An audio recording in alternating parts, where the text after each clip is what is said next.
বিশ্ব নবী ডাক দেওয়া, প্রভু গো একটু সময় দেন আমাকে, এদের জিজ্ঞাসা করার আগে আপনি সময় নিয়ে কি করবেন? আমি আদম নবীর কাছে যাব। যান, আপনাকে সময় দিলাম, আদম নবীর কাছে যাবেন। তখন আদম নবী ওই যে আমার উম্মত লাইনে দাঁড়াইছে, এরা পরিপূর্ণভাবে জবাব দিতে পারবে না, যদিও আমার উম্মত আপনারই সন্তান। চলুন, আপনিও চলুন, আল্লাহর কাছে যাই, দুজনকে দরখাস্ত করি আল্লাহ যেন পরিপূর্ণ জিজ্ঞাসা না কইরা এদের ছেড়ে দেয়। আদম আলাইহিস সালাম বলেন, চলেন যাই, আপনি সকলের আব্বা এবং আপনি সর্বপ্রথম নবী, আর আমি হলাম সর্বশেষ নবী। তাহলে তুই নবী যদি যাই গো ওগো আদম আলাইহিস সালাম, বোঝা গেল পুরা নবীদের জামাতই এর ভিতরে আছে, প্রথম এবং শেষ নবী আছেন। যেরকম ঠিক কিনা? আদম আলাইহিস সালাম বলেন, না পারবো না, আজকে কিয়ামতের মাঠে আমার সন্তানের পক্ষে কথা বলতে আমি পারবো না, আমার ভয় হয়। বিশ্বনবী ব্যর্থ হইয়া কিয়ামতের মাঠে সিজদা দিয়া কাঁদতে থাকবেন। আল্লাহ এই কিয়ামতের মাঠে আদম আলাইহিস সালাম বাবা হইয়া সন্তানের জিম্মাদারি ছেড়ে দিতে পারেন, কিন্তু আমি নবী, আমি না রাহমাতুল লিল আলামিন, আমার অনেক উম্মত এই লাইনে দাঁড়াই আছে যারা তোমার কোরআনের জন্য বাড়ি করে ছেড়ে দিয়েছে। আল্লাহ অনেক কষ্ট করেছে, এমন অনেক উম্মত আছে যাদের বাড়ি কোথায়, শ্রীপুর, গাজীপুর, এত দূরে বাড়ি, জীবনে কোনোদিন তোমাকে দেখে নাই, আমি নবীকেও দেখে নাই, কিন্তু কোরআন জাগিয়ে দিল, কোরআন সিনার মধ্যে রাখলো, খাইয়া না খাইয়া কোরআনের ভিতর মেহনত করলো, ত্রুটি তো অবশ্যই তার থাকবে গো আল্লাহ। এদেরকে রেখে দিয়া আমি নবী জান্নাতে যেতে পারি না। এমনি আল্লাহ ডাক দিয়ে বললেন, নবীজি আপনার মাথা উঠান, নবীজি আপনার মাথা উঠান, ও আল্লাহর নবী ইরফারা সাকা, আপনার মাথা উঠান, আমি আল্লাহ এই কিয়ামতের মাঠে কোরআনের হাতে দায়িত্ব ছেড়ে দিলাম। আমার কোরআন যাকে বলবে তাকে মা। এখন দেখা যায় একজন একজন করে কোরআন ধরে আনছে। সুবির আলী, তবির আলী, নসির আলী, কবির আলী, আব্দুল হত্তার, আব্দুল কব্বার, আব্দুর রহিম, এই জাল্লা এরা কে এগুলা? দর্শি হ্যাঁ শোনা, এক একজনের নামে ৯৯টা কেস, সুতরাং আর সাথ দেওয়া যায় না। কোরআন তখন ডাকতে বলবে দুই কথার এক কথা, হয়তো মাপ দেন আর না হয় আমাকে অস্বীকার করেন। আল্লাহ বলবেন তুমি যে আমার কালাম তা অস্বীকার করতে পারবো না, অতএব তোমার দরখাস্ত মঞ্জুর করিয়া অপরাধের জিন্দিগির গুনাহ মাফ করে দিলাম। সুতরাং কোরআন শরীফ আমরা ধরবো, দুনিয়া এবং আখিরাত উভয়টাই আমাদের জন্য। দুনিয়ার একটি সুন্দর সমাজ যদি আমরা চাই, আদর্শ সমাজ যদি চাই, ভালো সমাজ যদি চাই, চুরি ডাকাতি, চিন্তাই, রাহাজানি, ধর্ষণ, অপহরণ, জঙ্গিবাদ, সন্ত্রাসবাদ, সকলবাদ মুক্ত সমাজ চাইলে কোরআন ছাড়া গঠন করা সম্ভব নয়। ২ নম্বর হইল পরকালেরও যদি জাহান্নামের আগুন থেকে বাঁচতে হয়, কোরআন শিক্ষা ছাড়া বিকল্প নাই। এখন যদি গেলে ডাক্তার হতে পারবে না, পারবে, ইসলাম নিষেধ করছে না, ডাক্তার হতে পারবে। মহিলা ডাক্তার আমার হামগো, আমরা আমার বউরি না কইছি কি সরে না, যেরকম ঠিক কিনা পারবে, কিন্তু নারী আর পুরুষের যেমন সবগুলো ভিন্ন, নারী আর পুরুষের কর্মক্ষেত্র হবে ভিন্ন, যেরকম ঠিক কিনা। নারী পুরুষের কর্মক্ষেত্র যদি ভিন্ন না হয়, নারী লাঞ্ছিত হবে। যদি একখান করেন, মনে করেন একটা এক্সাম্পল, তখন আমি ঢাকায় লেখাপড়া করি, এক নেতা ভাষণ শুনছিলাম ছাত্র যমুনায়। ভাষণ কি? দেশকে সমৃদ্ধিশালী করতে হলে, দেশকে একটি কল্যাণকর রাষ্ট্র করতে হলে নারী পুরুষের কাঁধে কাঁধ মিলে কাজ করতে হবে। তো কইয়া ঢাকা শহর তখন করি মেট্রোপলিটন পুলিশ বানিয়েছিল, মহিলা পুলিশ ঢাকা শহরে। তো এক মহিলা মাথার মধ্যে ক্যাপ টুপি দিয়া, এরপর 2জন মহিলার দেশে ঢাকা শহরে ভাড়া দিবার লাগে। এইভাবে যদি দেওয়া হয়, নারী ইজ্জত নিয়ে আসতে পারবে না।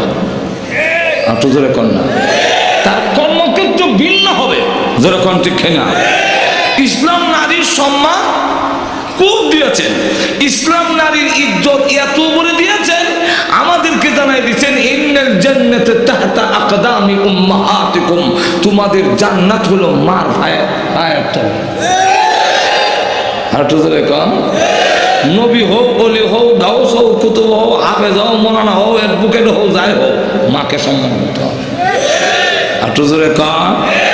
এবং রাসূল এমন নবী দিয়েছেন যে ছোট বাচ্চার থেকে ধরে একটা, আপনার যদি প্রথম কন্যা সন্তান হয়, ইসলাম ঘোষণা দিছে আপনার কন্যা সন্তানটা যে হইল, এই জন্য আল্লাহ রসুল বলেন তোমার স্ত্রী ভাগ্যবতী প্রথম যদি মেয়ে হয়,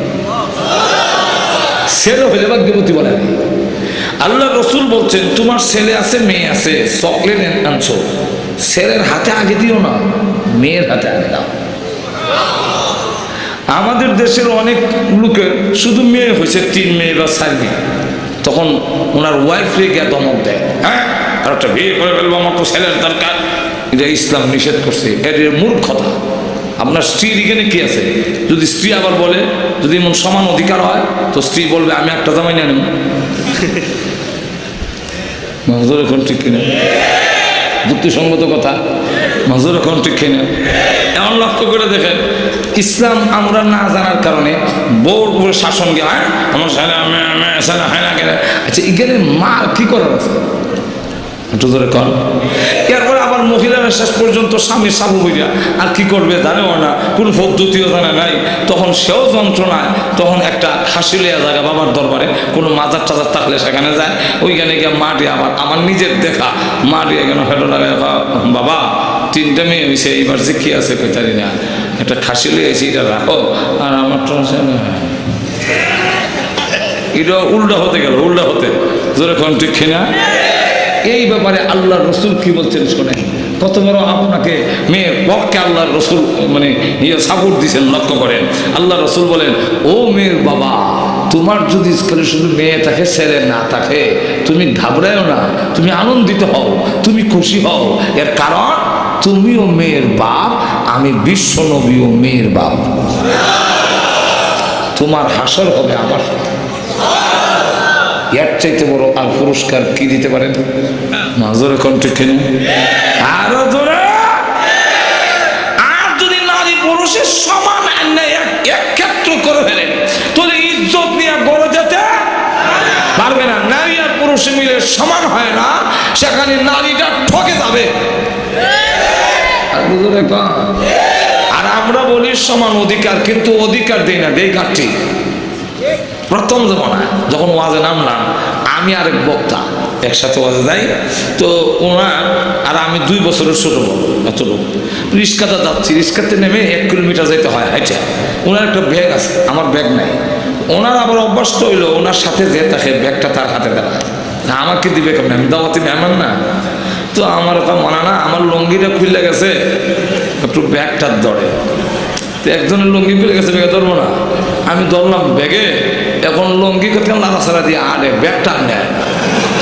তখন তো আমি বুঝছি লুঙ্গি পিন্দার বাহানা দিয়ে গাঠটি আমার দিয়ে দিয়েছেন। আমিও 40 কদম গিয়া বললাম মানা না, আমার লুঙ্গিটা খুলে গেছে, ব্যাগটা আপনি নিয়ে আসবেন। যেইভাবে লুঙ্গি পিন্দার বাহানা দিয়া গাঠটি আমারে দেওয়া হইতেছে, ঠিক সমান অধিকারের নাম দিয়া হেলা পুরুষের গাঠটিটা নারীর মাথায় দেওয়া হচ্ছে, এটা বুঝতে। অথচ সমান দিলে নারী ঠকবে, এই কথাটা বুঝাইব কে? যে নারীর সমান দিতে চান যদি নারী ঠকবো, কারণ নারীর বন্ডক আরো কিছু বন্ডক আছে, আরো কিছু আছে, তো তা আপনি একটা সমান করে দিলে নারী ঠকবে না? আর তো জোরে কর না। আমি একটা এক্সাম্পল দিলে বুঝবেন। আমার ছাত্র জীবনের মাঠ খুনাখুনি বাড়ির থেকে যাই, তো দেখি মাঠে এক লোক চাষাবাদ করতেছে, তো সকলের তো 2টা বলদ থাকে না, কি বলেন ঠিক না? তো এক লোকের একটা বলদ, একদিকে একটা বলদ, আর আরেক দিকে আরেকটা গাভী, তার 2টা বলদ নাই। কাদের একটা দেওয়া হয়, এটা আমাদের দেশে কয় জোয়াল, আপনারা কি করেন জানি না।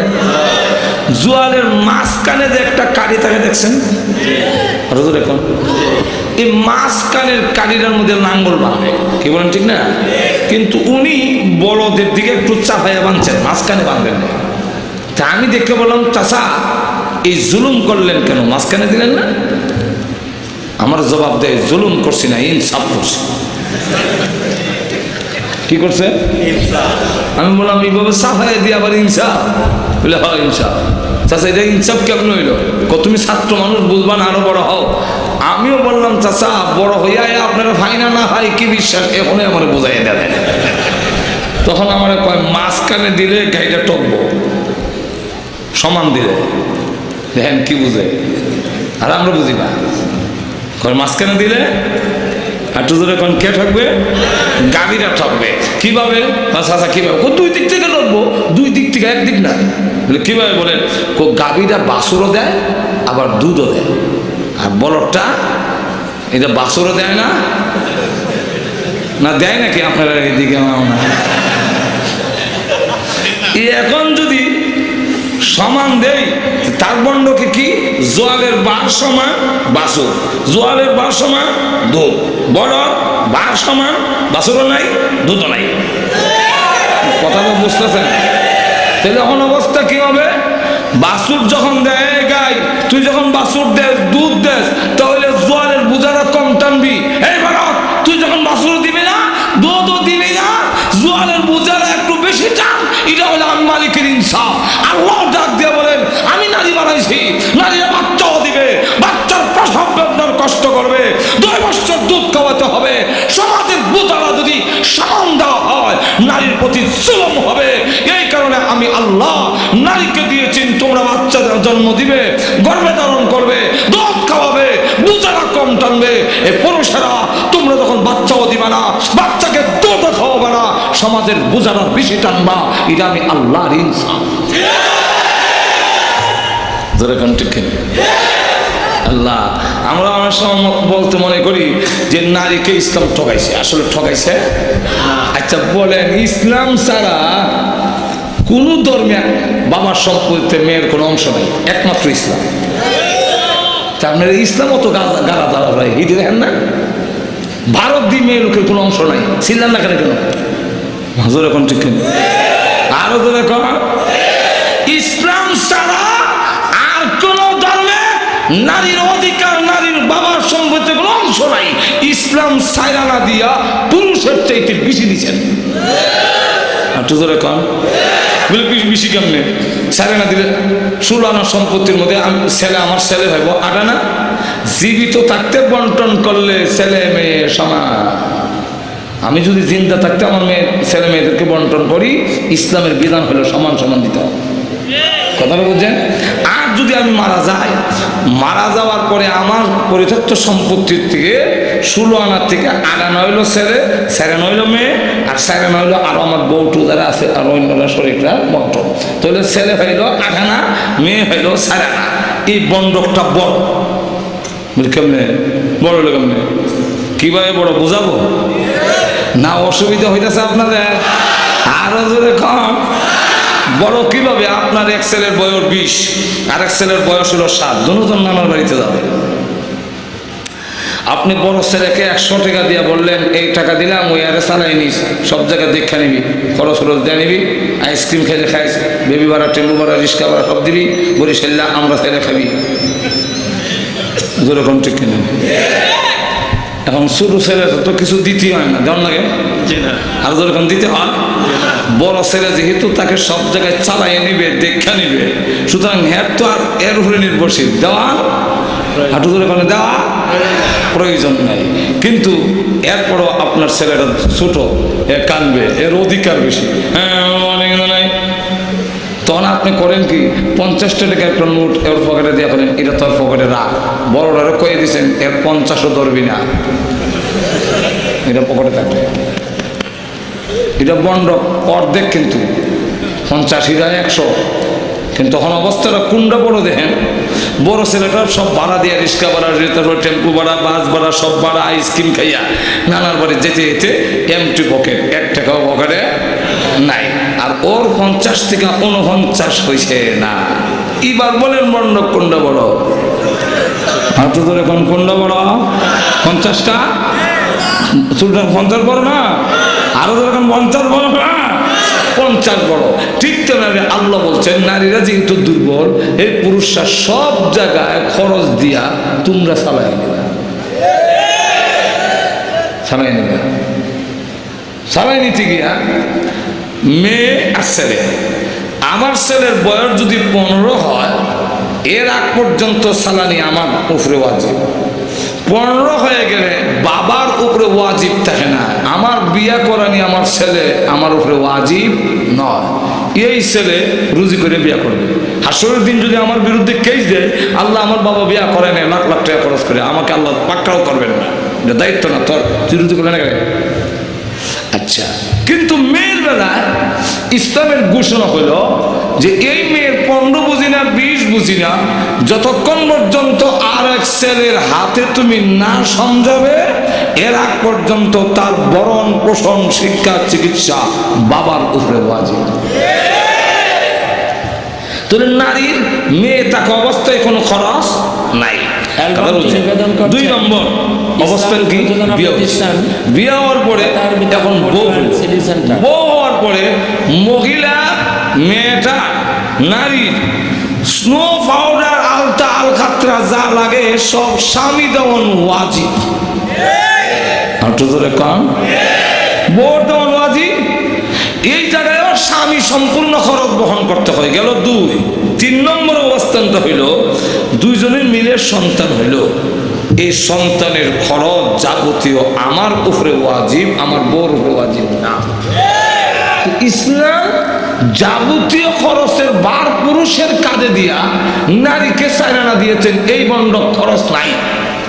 আর আডানা দিয়েছেন যাবতীয় খরচ তার মাথায় দিয়েছেন। এখন যদি সমান বন্ড করতে যান খরচ সহ কিন্তু বন্ড নিতে হবে, যখন ঠিক না তখন কিন্তু সব খরচ দিয়া আর আডানা চাইনা থাকবে না, এক আনা থাকবে, যখন ঠিক না।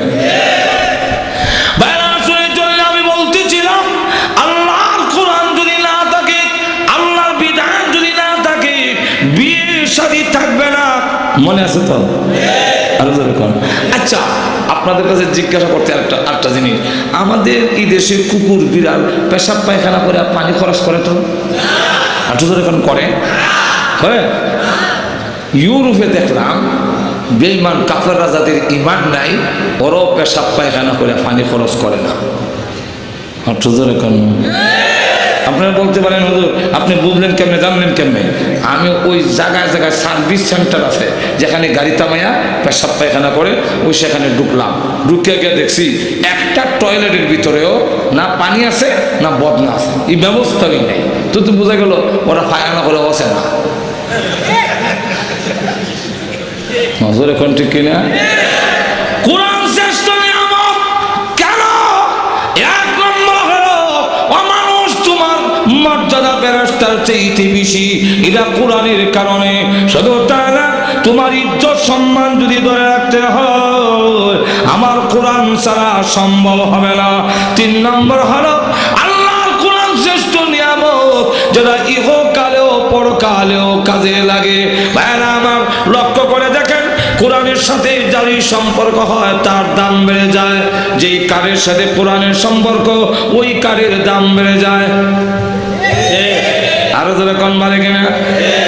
তুলা কাঠ দিয়া, শিমুল কাঠ দিয়া রেওয়াল বানায়, রেয়াল ছিলেন তো রেয়াল। এখন ইটার দাম কত? ফাও লাগলে চুম্বন করে। আর সেগুন কাঠ দিয়া আপনি বানাইছেন খাট পালং, বাচ্চারা পেশাব পায়খানা করে নষ্ট করে, কোনোদিন তারা চুম্বন করে না। এই সমস্ত যখন কানের কাছে গিয়ে পড়ে ইয়াসিন,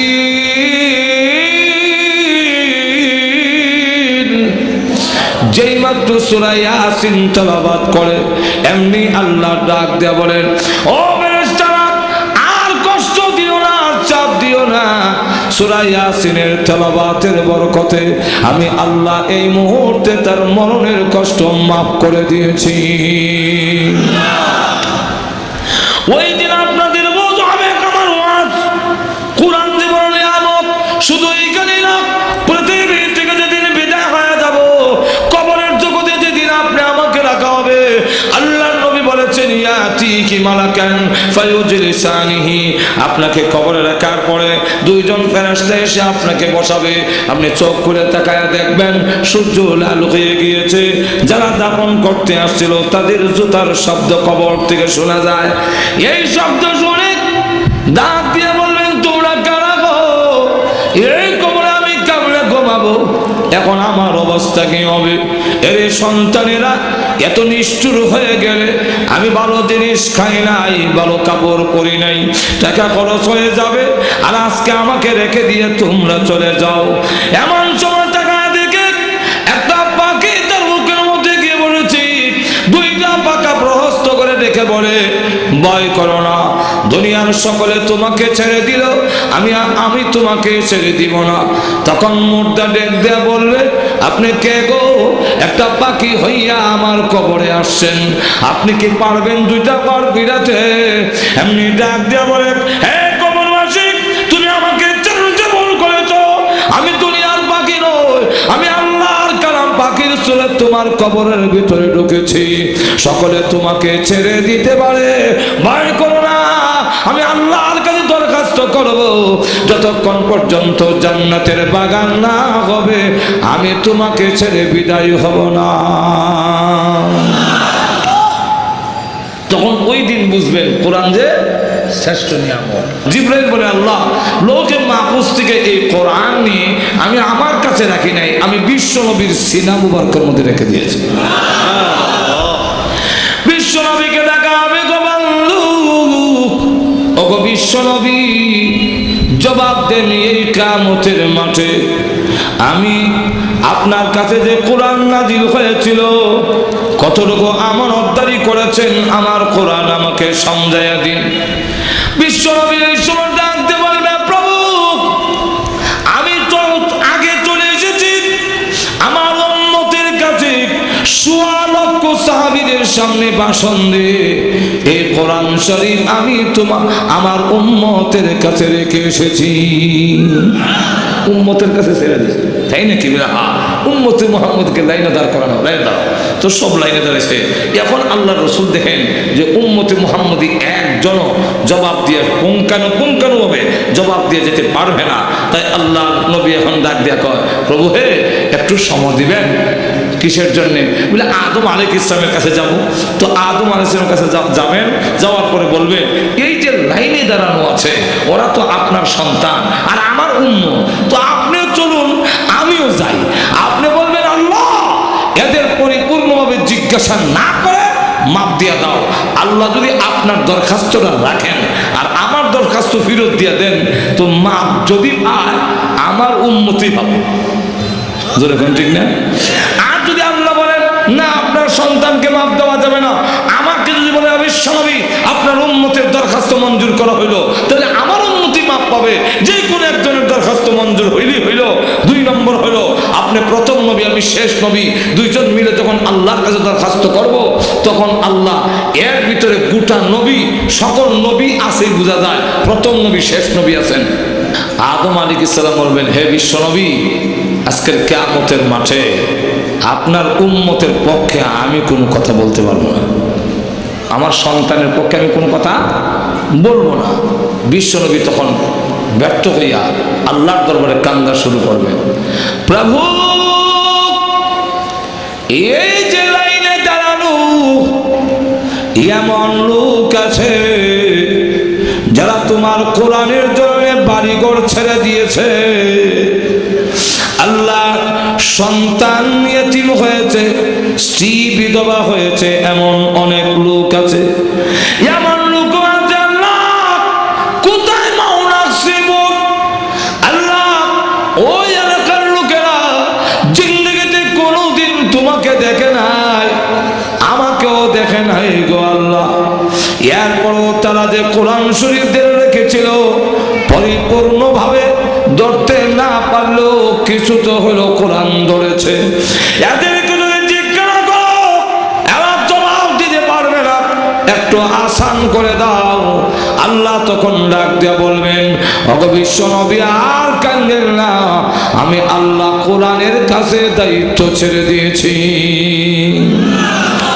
কোরআন যার কথা বলবে আমি তাকে মাফ করে দেব।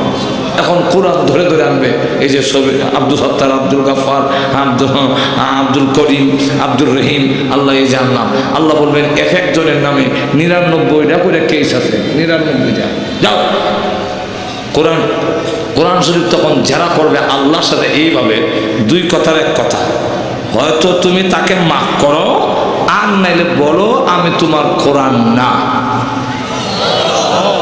তোমার কালাম না, দুইটার একটা। আর তৃতীয় কোনো কথা বুঝি না।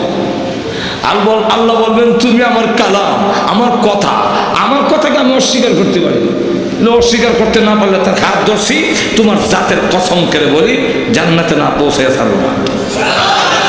আল্লাহ তখন ডাক দিয়ে বলবেন কোরআন তোমার দরখাস্ত মঞ্জুর করে তার জিন্দেগীর সমস্ত অপরাধ মাফ করে দিলাম। ওই দিন তখন বুঝবেন কোরআন যে শ্রেষ্ঠ জ্ঞান। আল্লাহ রাব্বুল আলামিন কোরআনের সাথে সম্পর্ক করা, আমাদের ছেলে মেয়েগুলোকে মাদ্রাসায় দেওয়া, এবং আমরা যেন কোরআনের সাথে সম্পৃক্ত থাকতে পারি। কোরআন আমাদের ধরবে, আমরাও কোরআন ধরতে হবে। আল্লাহ আমাদের সকলকে তৌফিক দান করুন। সকলে জোরে সোরে বলেন আমিন। ওয়া আখিরু দাওয়ানা আলহামদুলিল্লাহি রাব্বিল আলামিন।